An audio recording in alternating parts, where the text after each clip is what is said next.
फिलिस्तीन के प्रधानमंत्री मोहम्मद शताये ने गाज़ा का नाम बदलकर ब्लड वैली रख दिया है। ब्लड वैली का मतलब खून की घाटी, खून की नगरी, जहां पर सिर्फ खून ही खून नज़र आ रहा है। फिलिस्तीन के प्रधानमंत्री ने जो जो बातें बताई हैं, उन बातों को बताते हुए वो फूट फूट कर रोने लगे। गाज़ा के हालात क्या हैं, आइए आपको एक झलक दिखा देता हूँ। ये जो बड़ा चढ़ाकर बातें आपके सामने रखी जा रही हैं कि हमास इज़राइल की सेना को तहस नहस कर रहा है, हमास ऐसा कर रहा है, वैसा कर रहा है, मेरे दोस्तों कुछ नहीं हो रहा है। हालात क्या हैं आइए आपको दिखाता हूं, और ख़ुद हालात फ़िलिस्तीन के प्रधानमंत्री ने बताए हैं।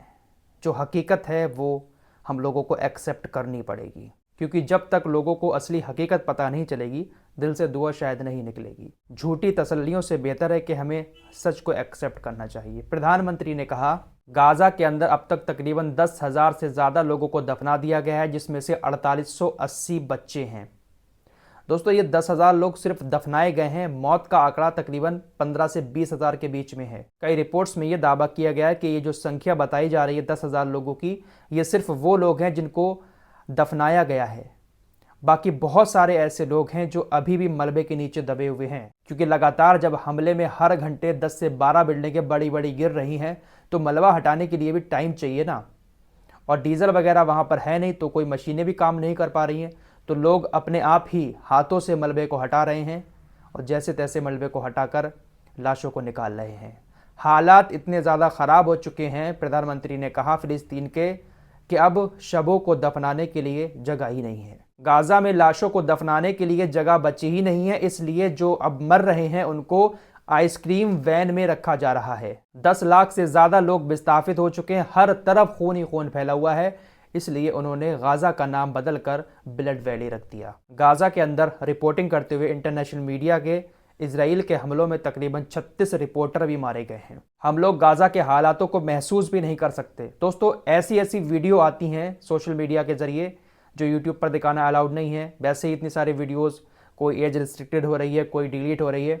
अगर सारी वीडियोज़ दिखा दी जाएँ तो शायद चैनल ही बंद हो जाएगा, लेकिन जो वीडियोज़ आती हैं उनको देखकर वाकई में रोंगटे खड़े हो जाते हैं। कल गाज़ा की मैं एक ग्राउंड रिपोर्ट देख रहा था, जहां पर एक ब्रेड को खाने के लिए तकरीबन 30 लोग हैं। ब्रेड ये नहीं जो अपने यहाँ मिलता है, एक रोटी की तरह होता है मोटा सा, उसको ब्रेड वहाँ पर कहते हैं, जैसे अपने यहाँ बंद वगैरह होते हैं। तो उसको खाने के लिए तकरीबन 30 बच्चे हैं। एक ब्रेड 30 बच्चे मिलकर थोड़ा थोड़ा खा रहे हैं। बेकरी वालों का कहना है कि हम दिन रात काम कर रहे हैं, यूएन ने हमें आटा दे दिया है, उस आटे से हम लगातार ब्रेड बना रहे हैं, लेकिन फिर भी पूर्ति नहीं हो पा रही है। जो हालात गाज़ा के हैं उसको बयां कर पाना बहुत मुश्किल है, और इन्हीं हालातों को बताते हुए प्रधानमंत्री फूट फूट कर जोर जोर से रोने लगे प्रेस कॉन्फ्रेंस में। दोस्तों, लास्ट वीडियो में मैंने आपको बताया था कि एक खबर ब्रेक हुई है। इजराइल का प्रधानमंत्री कुछ देर के लिए जंग रोकने को तैयार है। वो इसलिए तैयार हुआ है क्योंकि वो मानवीय सहायता भेजने की तो बात कर ही रहा है, साथ ही साथ वो इसलिए भी राजी हुआ है क्योंकि कल बहुत सारे इजराइल के लोगों ने इजराइल का जो कैसेट भवन है वहां पर पहुंचकर प्रदर्शन किया। साथ में विपक्षी पार्टियों के नेता भी शामिल हो गए। सबका यही कहना है कि अगर इजराइल अपने बंधकों को नहीं छुड़ा पाता है, सही सलामत वापस नहीं ला पाता है, तो ये इजराइल की जीत नहीं होगी बल्कि बहुत बड़ी हार होगी।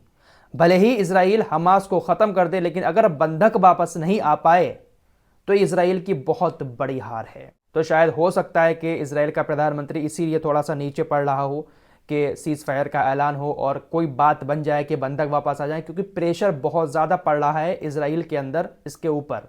तेल अवीव के अंदर लगातार प्रदर्शन हो रहे हैं कि भाई बंधकों को वापस लेकर आओ। देखिए, जनता कहीं की भी हो, वो ऐसे जंग से दूर ही रहना चाहती है। परेशानी तो इजराइल वालों को भी हो रही है, जीना तो उनका भी हराम है। इस वक्त सारे काम धंधे बंद पड़े हुए हैं, हमेशा डर के साए में वो लोग रह रहे हैं, और जिसके परिवार के लोग बंधक बने हुए हैं उनको भी बहुत ज़्यादा डर है। तो वो लोग यही चाह रहे हैं कि सीज़ फायर का ऐलान करे प्रधानमंत्री, लेकिन प्रधानमंत्री कह रहा है कि जब तक छोड़ेगा नहीं बंधकों को हमास, हम सीज़ फायर नहीं करेंगे।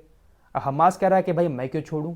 आपको बता दूं, वेस्ट बैंक के अंदर इजरायली पुलिस ने अहद तमीमी को गिरफ्तार कर लिया है। अहद तमीमी फिलिस्तीन की एक बहुत ही ज़्यादा बहादुर एक्टिविस्ट हैं। अहद तमीमी की उम्र 23 साल है और सामने खड़े होकर अहद तमीमी इजराइल की पुलिस से मुकाबला करती हैं।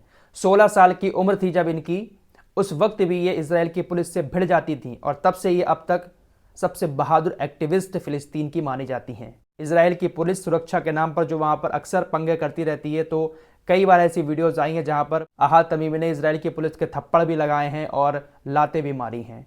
तो ये काफ़ी तगड़ी एक्टिविस्ट है, इनको गिरफ्तार कर लिया है और पुलिस ने आरोप लगाया कि यह दंगा भड़काने का काम कर रही है इस वक्त में, इस जंग के बीच में, इसलिए इसको गिरफ्तार करके जेल में डाल दिया। फिलहाल गाज़ा के हालात बताने लायक नहीं हैं, लोग बस दुआ ही कर रहे हैं। और इसी बीच बरेली के जो मौलाना तौक़ीर रज़ा खां हैं, उन्होंने भी एक सामूहिक दुआ का ऐलान किया है।